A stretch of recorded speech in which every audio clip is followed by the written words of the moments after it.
According to a 2023 survey by USA Today, 28% of Americans say they are completely financially secure. That's an interesting concept, completely financially secure. What's the definition of financially secure? Like, in their opinion, they're like, I'm safe, or what?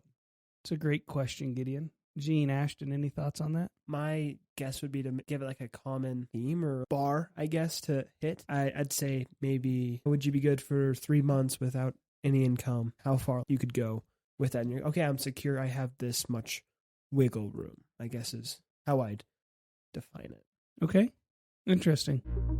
Welcome to Adulting Decrypted. We are your hosts. I'm Gene, and I'm starting my first year of college. I'm Ashton. I'm a music performer, composer, and educator. I'm Gideon, a high school senior. I'm Roscoe, the dad. Those are my 3 sons, and this is Adulting Decrypted, where we discuss ways to become adults and the things we need to know to be successful at life. Today we're going to talk about financial literacy. This is going to be the 101 course. So we've talked about finances at different times in different areas. We've talked about budgets. We've talked about high-level insurance and health insurance and car insurance. This is going to take more of a straightforward, you're sitting in a class concept. We're going to walk through financial, what that means, what that looks like. And then we're going to take some time and we'll deep dive that in like 102, 103, our next episodes. We'll go into a little bit more detail, not necessarily in series, but listener, you can always look at our website and see where it's broken down in financials. This will be Financial Basics 101. So this is sitting around the table. I'm going to ask the question, what does financial independence mean to you? Gene, you mentioned it was 1 or 2 months worth of savings where you didn't have to work. Yeah, I was saying if all of a sudden you lost your job or something happened, you'd be good for 3 or 4 months and be able to have enough time to get back on your feet or get back healthy to where you needed to be. So you're secure in that area. It's kind of like a safety net. Okay. Interesting. Good. Ashton, Gideon? I think a good definition of security could also be just seen as a place where you're able to build everything. Your month to month is a net positive on average.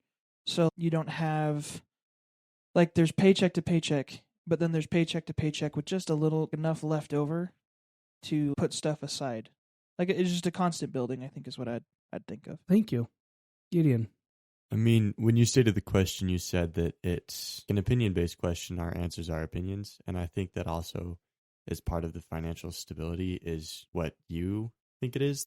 I think it could be defined as not being worried about your financial state and being comfortable, whatever that means for you. So it's awesome that I asked the question. Do you guys remember what my actual initial first question was?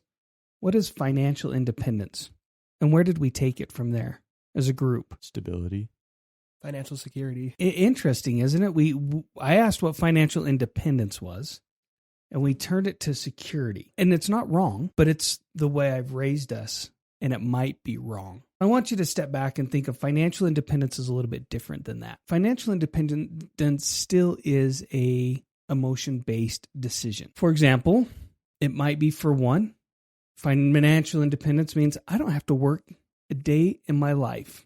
I can go sit on a beach somewhere, drinking virgin daiquiris or virgin pina coladas. Maybe it's Diet Coke. Virgin olive oil. Yeah, exactly. Whatever you want to drink. As long as it's not alcoholic for me, you guys choose you. You do you, like Ashton would say. But the financial independence could mean that I want to retire and have $36,000 a year that comes in and I don't ever have to work. It just shows up in my bank account and I'm able to live off of that. Now, $36,000 a year, what does that lifestyle look like? Probably not the same as somebody who has, let's say, $150,000 coming in every month, or not, every month as well, which is possible. I think that's okay. I mean, I think I'd feel a little stable. Yeah. I mean, $150 a month is close. Well, the reality of that, action is some people probably think that's not enough. Yes, Grant Cardone, you're making $500,000. It's not enough. Yeah, no, It's you're not never wrong. enough. And so that financial independence really comes down to an individual based of what you want. But financial security is also based upon what you want. So the big difference for me is financial independent means I've hit a spot where it's not a security metrics. It becomes a repetitive metrics. And I think that is the biggest difference is financial independent, it's going to happen no matter what. Financial security might be more of what you talked about earlier, Gene, for your definition is I've got an emergency fund. I could quit work and I'd still be okay for a little bit. That's a security based, but financial independence is more on investing and how it's going to come back and how it's going to be there regardless of what's happening. So here's the question. Maybe it's a two-part because I would be very curious to see where you guys feel like you're at. And I asked you before we started the episode if you had access to your bank accounts. And so this is just something for you to open up and look at, not necessarily to share with the listener. But where are you currently at? And do you know where you're currently at? Are you financially secure? Are you financially independent? Are you financially a mess? Or are you just financially confused? Anybody willing to venture a comment or a thought on that? I would say for me currently, I'm financially secure because right now I don't have anything else coming back. I have stuff that I have to work with, but it's not like, What yeah, stuff? my money's making money. Oh, okay. So when you say you have stuff to work with, you have cash, Mm-hmm. what we'd call cash, like in a bank account. Correct. Or a CD. I think my CD closed, but I could open another. Need to or want to? Yes. Okay. Either one. Okay. So you've got a little bit, so you're saying you're secure based on your definition. Correct. Great. I think if we're going off of Gene's descriptor, I would say I'm financially wanting. I think. So it's like I'm fortunate in a situation where I'm not in trouble, but I don't feel comfortable where I'm at, if that makes sense. Like in the sense that there's more that I want to be able to do. There's more that I think that I am capable of getting in the essence of security, stability, what have you. So I think financially wanting is fair for me. Gideon? Yeah, I think I stand in the same boat as Ashton, where it's... Boat buddy. Yay, boat buddies. Who's going to carry the boat? So I think that, like, I guess you said financially confused. Because it's like, you can always make work with what you have, but you always want more. So financially wanting, I guess. Well, I don't know that you always can make do with where you're at. And we'll talk about that in a little bit. But your point is valid, saying where you're at, you can always make do with where you're at. But you're saying I want more than what I currently have. Is that a fair statement?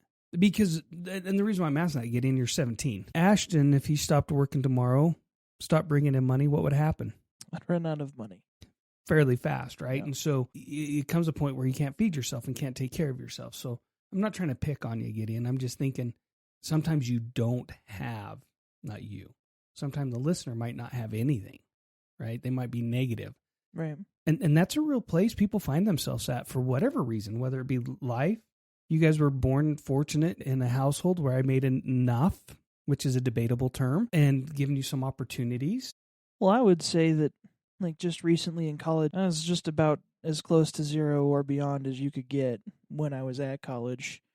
And so right now I feel better about where I'm at. But, like, if you had asked me the same question a year and a half ago, I probably would just be like, no, it sucks. I hate this. This is awful. But then, a couple of crazy long shifts and, actually finishing college later and not having to pay tuition every month, that helps. Good. So, and this is that your definition. As the dad, I'm going to own this 100%. I don't think I've taught you guys to dream big enough. And what I mean is financial independence and financial freedom is so different to so many different people. I think there's times, and I just said it. What did I say just a second ago? You're fortunate to be born in a house that what? We made enough. Enough. What does that really mean? Well, we always had food, right? Never once have we as a family relied on anybody else to bail us out on any of my screw ups. It's always been me and mom, right? Yeah. And I say right a lot. Does that make sense? Right. Thank you. I got But you. some of the parts that I haven't dreamt big enough on is how do I want to travel? My father-in-law retired at 55, and he's happy to tell everybody that. But the other day when I was talking to him on his phone for his 85th birthday, he said, I've never traveled anywhere. I didn't do much. I retired at 55 and stayed in a small town in southern Utah, and because I'm pretty happy with my life.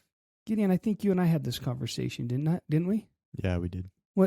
What did we talk about? It's Actually, from a video that I was watching, it was an episode recap of the show Wife Swap, and part of it. That's one of those conversations.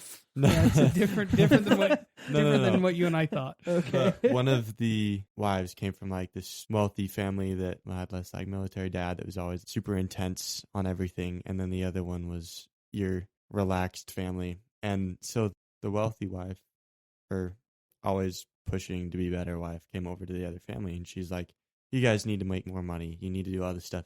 And he's like, "I'm poor and happy. I'm not poor and sad. You're wealthy and sad. I'm poor and happy. Like, I don't need money to be happy."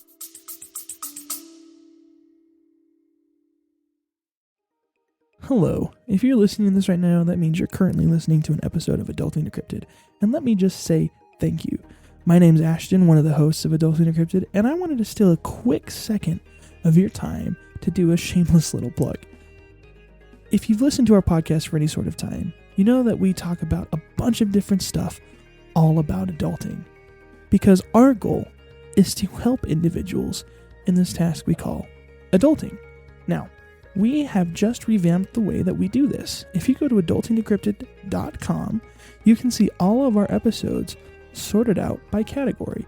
We've sorted it into financial, practical, emotional, social, and things just for fun. So, if any of those categories are of particular interest to you right now, you can go onto the website, look through there, and see all of our episodes that correlate with that specific thing.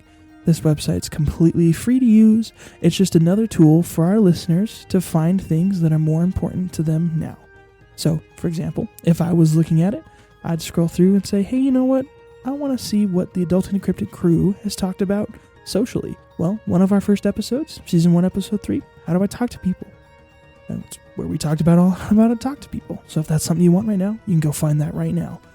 Also in this one, season 3, episode 15, the power of a humble mediator, where we talked to one of my old bosses about his business as a mayor, also as a small theater owner. Some really cool stuff. So, if you're looking for a better way to organize through all your self-help podcasts, try adultingdecrypted.com and enjoy the rest of the episode.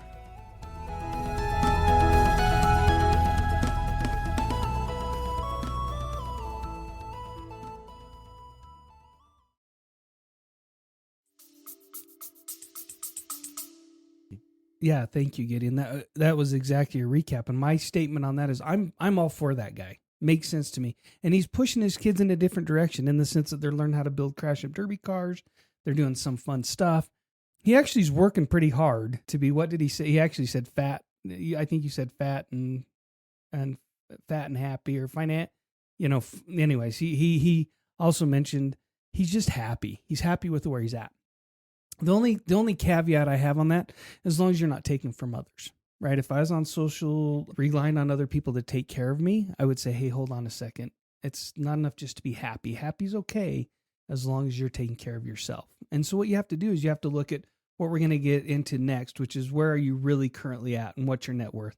But one more thing I wanted to just bring up real quick is take this time, this next iteration between when we meet next, and say, what do I want out of my life?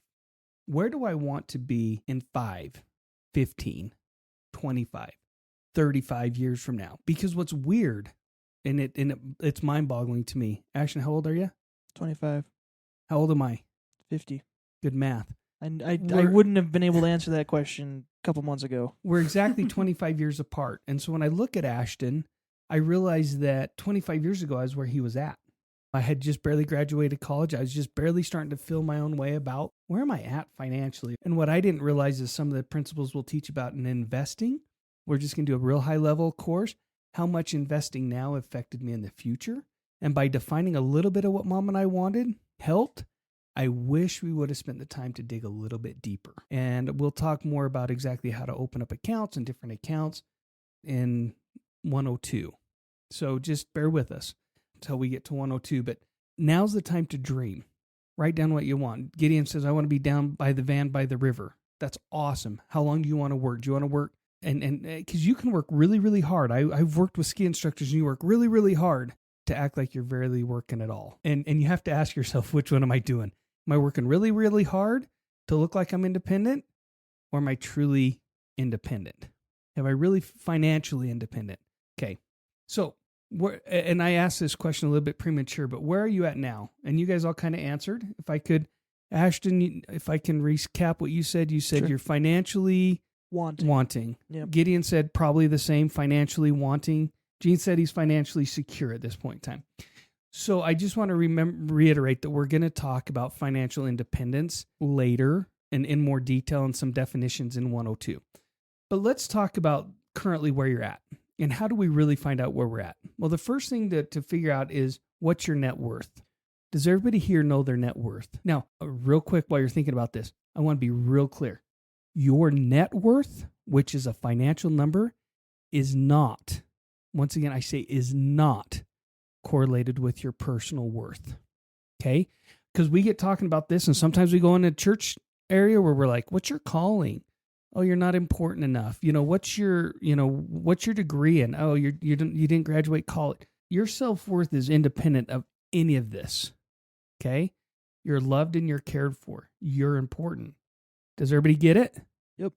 Okay. Now what's your net worth? Is this rhetorical or is this? No, this is Okay. a fact number. Okay. This is not an opinion. This is a fact number. Do I include bikes that I could sell? Good question. Yeah. Okay. Do you guys want to know how to figure this out? You take all your assets. I would consider that a bike, right? Because you have mountain bikes. I would look at my computer equipment, Ashton, your recording equipment, and I would look at all my assets, and then you take away all your liabilities. Who do I owe what? Who do I owe a credit card? Do I own a house? Do I own a car? Do I owe Gideon $38.50 from filling up my car? The answer is yes. He just bailed me out because I left my wallet at home. So I'd look at... It's a good thing the buggy's not running or you'd be even now. Yeah, that's right, exactly. No, these kids will never be even for how much hours I spent on that buggy. Yeah. Or for all the time I spent on keeping all these other cars running. Oh, mine would have just been 1-to-1 the amount of times I had to get saved without gas. That's fair. Gideon, I don't think ever got bailed out of gas once. Yeah. Twice? Once is what we'll remember on that one. Okay, so going back so it's a real quick formula. I'm going to pause and let the listener think about it as well. Your asset minus any liability equals your net worth. So what are some more assets? Gideon, you mentioned bikes. I mentioned computer equipment. For me, it's a home. For me, it's my cars. What else would be an asset? Would the Doom buggy be an asset? I think any sort of property that you could sell for any, I guess, an amount of money. Yeah, I like this. And I'll be real careful. Any accountant that's listening to this, and I mean somebody that's taking this serious, your cars are liabilities. We understand that. You have to do something to keep them running. We understand that. This is purely an exercise of net worth. This is not... Right. Because I would say a car's a liability 90% of the time, but in this equation, it's an asset. If you run your own business, that you can have, stocks or investments that you could liquidate, could have. Love it. I think that's kind of it. Really. Kids? No, I'm just kidding. I can't sell Those you. are liabilities. Well, that's just harder to sell, And really, especially if they're a challenge. and so what is that asset worth, right? So if it's cash, what's an asset of the cash worth? It's a 1-to-1. Yeah, cash equivalent, right? What about your bike? Mark it down a little bit for So how much It's worth you whatever think it's someone's worth. whatever someone's willing to pay When? when you sell it. That's it. And Yeah. and you guys, I've hammered this probably into you way too much too, but what's anything worth? What somebody's willing to pay me when I want to sell it. So yeah, I like your bike example is a great example. If you're looking at it as a purely accounting number, you would say, okay, the bike I paid $4,000 for, and it depreciates over 10 years, and it would take that number off, and it would reduce it down to whatever that is at the end of 10 years. And that's how accountants look at it. For this math, you kind of have to decide with you and your significant other and maybe a financial planner, if you have a lot of assets, what that's worth. Well, and something like a bike is more of a ballpark. Oh, I bought it for, $1,000. I beat it pretty hard, but I kept it up to date. I think top dollar is probably about $800 right now. Oh, but I put new tires on, so But like if something like a car, you can get Kelley Blue Book and that'll give you a pretty accurate representation of what the market is saying about your vehicle. So then I go one step further. I get on like my local classifieds and I Right. say, what could I really sell it for? For Facebook Marketplace. Yeah, exactly. But then you could also get, with something like your home or your property, you can get an evaluator to come check it out. Correct. That sort of stuff. Yep. So correct. So do you guys know what your net worth is? So asset, we covered liabilities. What are some liabilities? We covered liabilities, I think. What's a debt? What do you owe on? Well, So go ahead. Loans, credit cards. Oh, and Gideon, $38. Yeah, we covered that pretty good, Yeah. I think. Yeah. And then the equal is your net worth. Okay, so let's pause and let's think about that real quick. Does everybody know their net worth? Have you done that exercise? I don't have an exact number off the top, but I know where it's at. Yeah, I have generals. Do we want to pause and do that exercise, or do you think it matters? Are you close enough? I've done it in the past year. I'm close enough. Yeah, I don't know what other assets I'd have that is not put into account by my wonderful banking app. You could probably sell a pretty good wig, honestly. I would not count that as something. Okay, Hey, $20. so is $20. my question is who in here tracks what their net worth is? Regularly? No. But like I've done the math. So you've done the math. I look at my bank account a lot. Okay, that's good. And do you know what your debt is? Yes, Do you mind sharing with the listener? 0. Okay, just curious. Do you know what your net worth is? I do know what it is around. And we'll ask that question later, but thank Okay. you. I just want to know if you're financially independent or financially secure. Based on that, your number would say yes, Yes. right? My number would say no. right. You Yeah. say wanting. Yeah. Because you looked at your liabilities and said, I can live for 3 months without Yeah. having a job. So I'm financially secure. So anyways, so net worth's a really interesting number. So about 2.5 years ago, Mom and I started tracking our net worth monthly. I love it. I used to say budget, and I'm getting away from that, and I'm going to teach you about a new principle that I learned from a financial guru that I started following next time in 102 and dig a little bit deeper so we can all build it out on our spreadsheets and spend some time. But Mom and I would get confused. We would argue over the stupidest things, of what our net worth was. So now in this sheet, we can just look at it, and I say I have $26,000 worth of toys. Do we agree, yes or no? And they're in there, and I'm like, yeah, I think so. But I depreciate it pretty rapidly. I depreciate it 2.5% a month. And the reason I do that is because the house is on fire and I need this money. I need to pay for food next week. I need to pay my health insurance. I need it's a fire sale. So I want to look at it and say, if that bike I think I could get 800 for, I'm probably going to put it on my asset sheet at 300, just because that makes me feel comfortable. Gives you a little cushion. Yeah. So I have a Google Docs that I keep it in. Mom and I can both see it. And we keep track of, and the way I've got it is I've got cash up top. I've got what I'd call semi-liquid, and we'll go into what that means later. And then I go into what my investments are, like my long-term investments, what my current real estate is, just because I think that's a little bit harder to move. So I've got that down there as its own line item. And then I have my debt. And I do have a small debt because we're paying off our cabin. And so I know what my net worth is. And if you told me at your age, Ashton, that I would have my net worth that I have today, I'd think you're full of garbage. I'd be like, there's no way I'll be that close to my goal. When I was 17, sitting across the table, I thought if I had $1 million, I would be rich. I thought, man, I would not be lacking or wanting anything because it seemed like such a far outlandish number. That's why this is something that you have to evaluate always. Is that clear? Clear as rain. Perfect. Okay, so now my next question is, or statement. 3 in 5 Americans don't know what they spent last month. That's a high percentage. Do you guys fall in that? Do you know what you spent last month? I do. This second No, I mean, just something you could pull up. And estimate right now, but I can pull it up. yeah, you could find it. Yeah. I could find it, but like if you told me like, oh yeah, how much did you spend last month? Like just in casual conversation, I could not. But my question would be, if somebody said, Gene, could you tell me what you spent last month? How would you answer that question? I would open up the banking app previously mentioned and look because it has it broken down by month and be like, oh, this is how much I spent. Okay. And to me, that's the question that's being asked, right? Do you know what you spent last month? Doesn't mean, do I know right here in the top of my head Do I know what I spent last month? But do I check it regularly would probably be the second question. And a 2023 study found that 51% of Americans have no clue how to calculate their assets to get a true value of their money. And nearly a third of them believe they have a zero or negative net worth.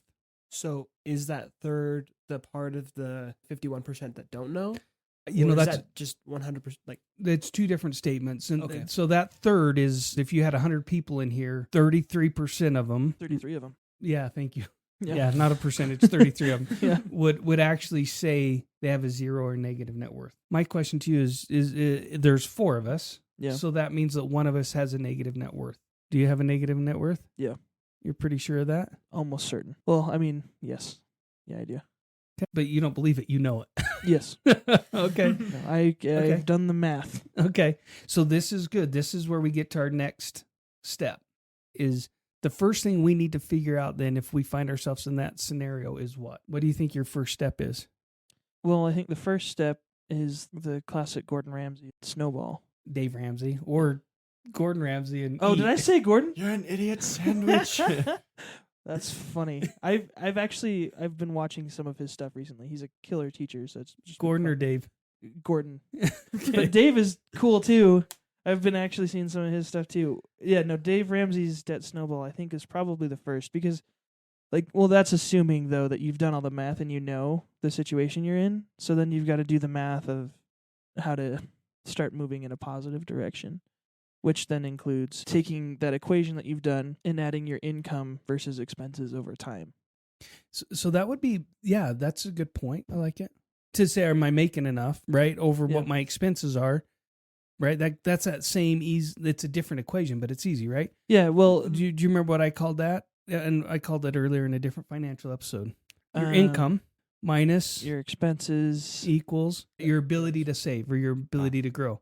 Because net worth is, to Ashton's point, over time. Yeah. But if you did your monthly, if you knew your monthly number, you should be able to say, let's keep it real simple for the listener. I make $1,500 a month. My cash outlay I have to spend every month is $2,000. Am I going to be saving or losing money?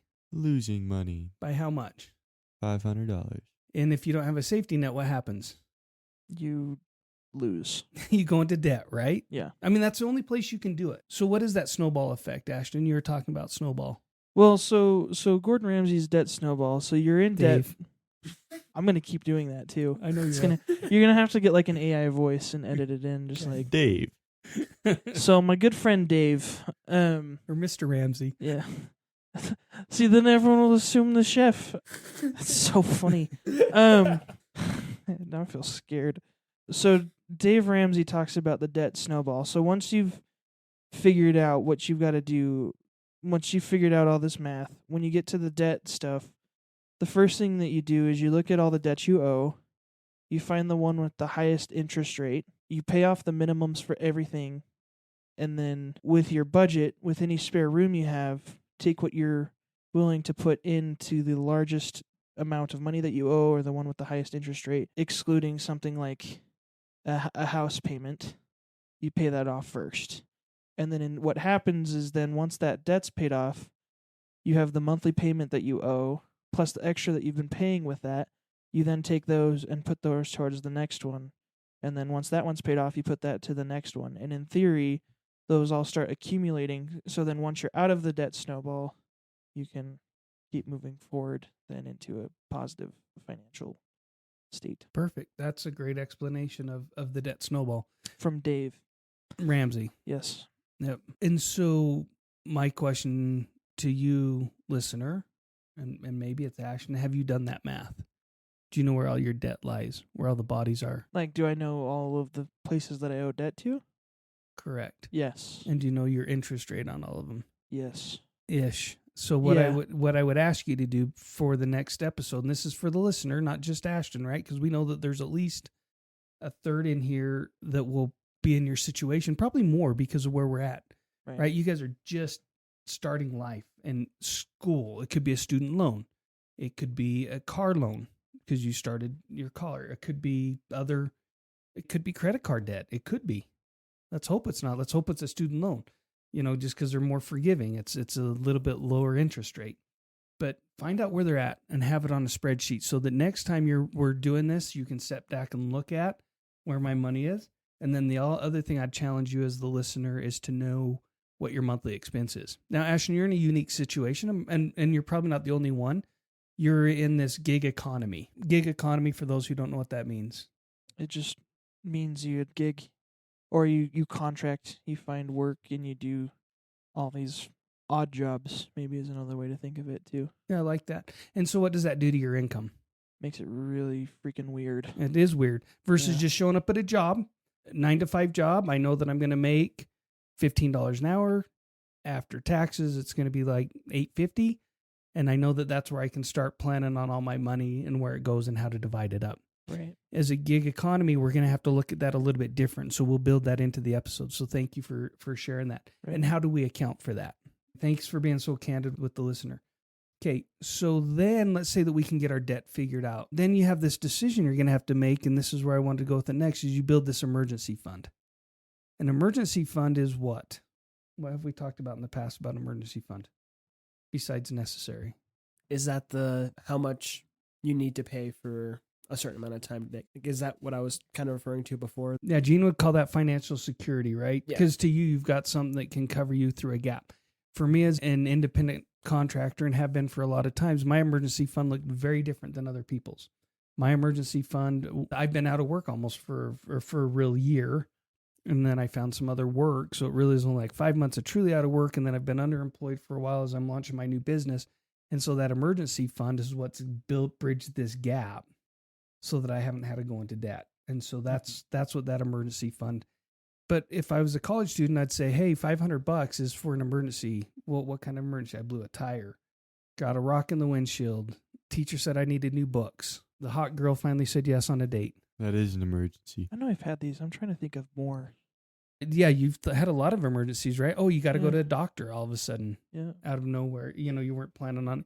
You needed to do an extra trip somewhere that you weren't planning on, like even home. Gas. All this. Emergency is truly, you build it above and beyond. Okay. Sorry. Go ahead. I think this kind of applies to the situations.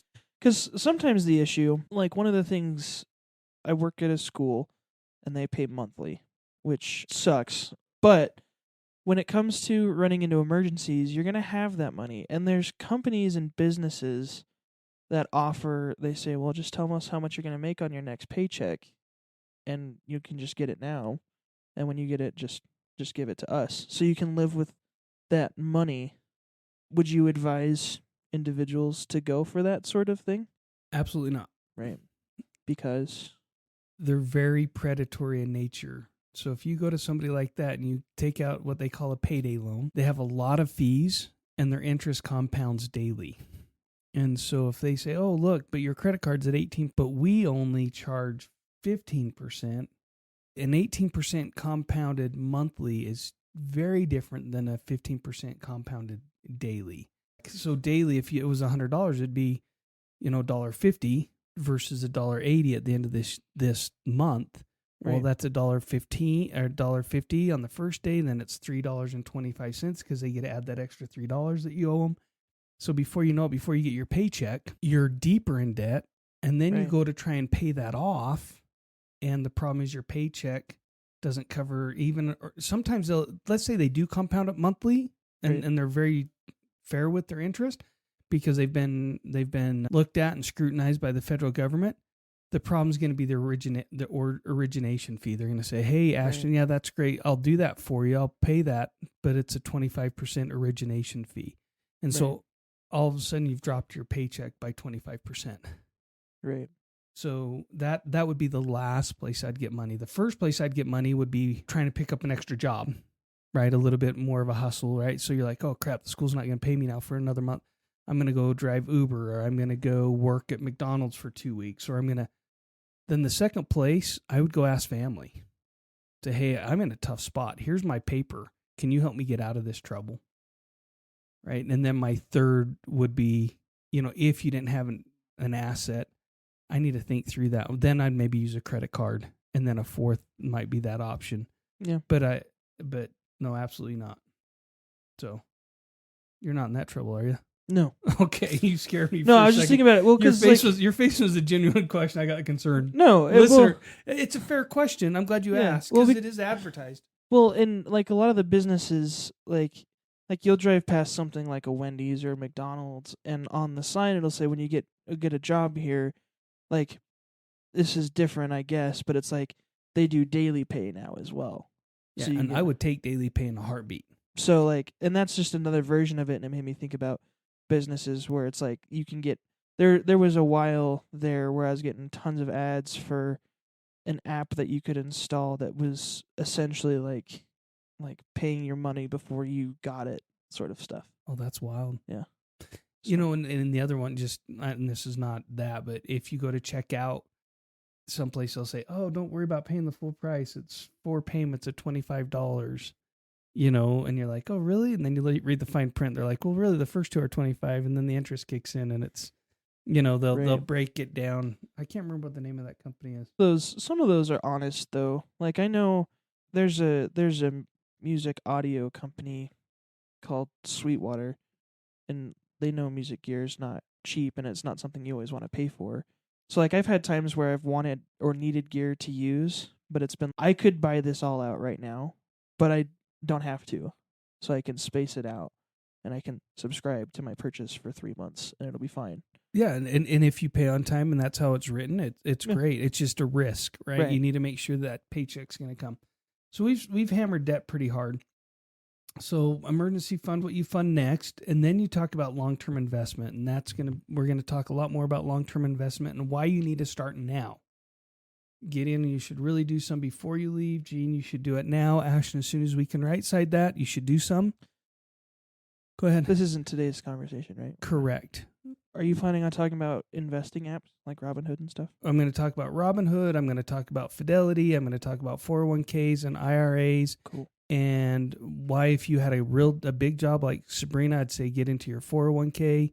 And I shouldn't say a real job, just a government-sponsored 401k if that's the kind of teacher you're doing, why you'd want to get into that. So we'll talk about investing, and that's more like 103. But Robinhood will be 102. We'll cover that. Yeah. And some of the upsides and downsides and concerns of that. Okay. So let's just, so that the listener wants to come back, let's look at some investing scenarios just for fun. So let's say that Gideon, you're getting ready to go on your mission, but you're like, hey, I have $2,000 I can throw into an investment. Okay. You're not going to contribute any more of that. You're not, you're just going to, and this is nerdwallet.com. We'll throw it in the description. Let's say that you're not going to put any more money into that. Like that's all you're going to get. That's all you're going to put in. You're going to grow that until, how old are you now? 17. You're going to retire at 67. How many years is that? Anybody? 50. Okay, quick math is 50. And let's say that only grows at the 8%, which is pretty average. How much money do you think that $2,000 gets you? 8% a year. Annually. Mm-hmm. Is it compounding? Uh-huh. Yeah, because interest is based off of what's in the account. Yeah. So that's why I was wondering if it was. Yeah. I have no idea, but I'm going to guess like 8. Am I allowed to do math? Can you tell the listener what that number was? $171,465.40. Off a $2,000 initial investment. And that's not including if you add stuff. Correct. Throughout. So let's say that you throw that in there now, and let's say that you could only come up with $50 a month to invest, but you are able to do that forever. Let's see if that will recalculate that. Do you want to guess what $50 a month added to your 2,000? Your 2,000 on top of the 2,000. Mm-hmm, So 2,000 initial, and then you just 50 a month with an 8%. Mm-hmm. Annual. And you have 50 years to let it grow. It's You were at gotta be over 170. $1 million. Just it's $500,000. Is it really? Mm-hmm. Because $50 a month isn't a lot more money. It's $600 more a year is all. But it's compounding still. Yeah. So it's still, where do you get all your money is right there at the end. Right? That's where the it's growth. an exponential curve. I'm sharing the story is Grandma Birch was the first one to ever tell me, hey, you should look at investing. Grandma McReynolds, Birch, whatever, her name was when you guys remember her by. Do you know who I'm talking about? I do. We were sitting around talking one time and she goes, Roscoe, I had no clue what an IRA would do for me. Michelle and I just got married. We're just sitting there and I go, what do you mean, Grandma? She goes, even if you have like $100, just put it in there. You'll never miss it.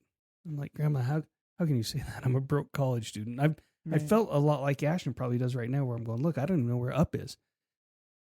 I waited a little bit. I started my job with Ford at 26. And then I got there and they had a 401k and I always heard Grandma's voice in the back of my mind, hey, put some money in there. So I thought 10%, I can live without 10%. And I put it in there and I let it grow over time. And that little $26,000 investment that I was with them has grown substantially. Now I need another 20 years for it to really to hit that tail, right? It's still in this shallow part and it needs to grow because I just left it alone. I didn't know what to do with it. So that's why we're going to talk about investing. But that's why I wanted to say we want to start early. Okay, so the reality of it is most Americans aren't willing to look at their finances. Why? Because it's scary. It's a little bit awkward to sit around and talk about finances. I think it's also overwhelming. Like you said, Gideon, it's a little overwhelming. In 2023, CBS News did a thing that says, some generations of Americans began saving much later in their careers. For instance, baby boomers, the generation that's retiring now, my dad, in that group, they started saving at 35. While Generation X began to start saving at 30. The hope is that more millennials will start saving at age 25. Gen Z, it's time in your 20s to start saving and investing for the future. And what I've done wrong as a dad, and I'm just going to tell the listener, I'm going to tell everybody, I've talked way, way, way too much about savings. I've had a cash sitting in my safe for probably 20 years that if I would have thrown somewhere, would have made me a lot of money, but I felt safe. I felt secure. Sometimes it's okay to feel insecure and have investments, and we'll talk about some of those options. But I challenge the listener to take a hard look right now at the areas that we just covered. Look at what your financial independence looks like. Figure out where you're currently at. Do the numbers, do the math. Figure out how to get out of debt. And we're going to talk a little bit about whether you go into debt or whether you worry about your emergency fund. Because I promise, no matter how much avocado toast you cut out, I don't care how many monsters you don't drink, you're not going to be financially independent without investing for the future. And there's a way to get there. Thanks, Dad. And for the listener, if you ever have any questions or want to talk, DM us on any of the social medias or email us adultingdecrypted@gmail.com. You can find all those on our website or just look us up, Adulting Decrypted. We are always happy to talk and want to hear your stories. And if you need any help, we're here for you. So thank you. Ashton, financial payday loans, great question. Thanks. That was fantastic. What do you guys think as a 101? Did that seem like it was basic enough, but you had enough detail? Yeah. Thank you for listening to this week's episode of Adulting Decrypted. We really enjoyed having this week's conversation, and we hope you did as well. If you ever want to comment on the topics, you can send us a message to our website, adultingdecrypted.com, our email, adultingdecrypted@gmail.com, or through our Instagram, Facebook, and LinkedIn accounts at Adulting Decrypted.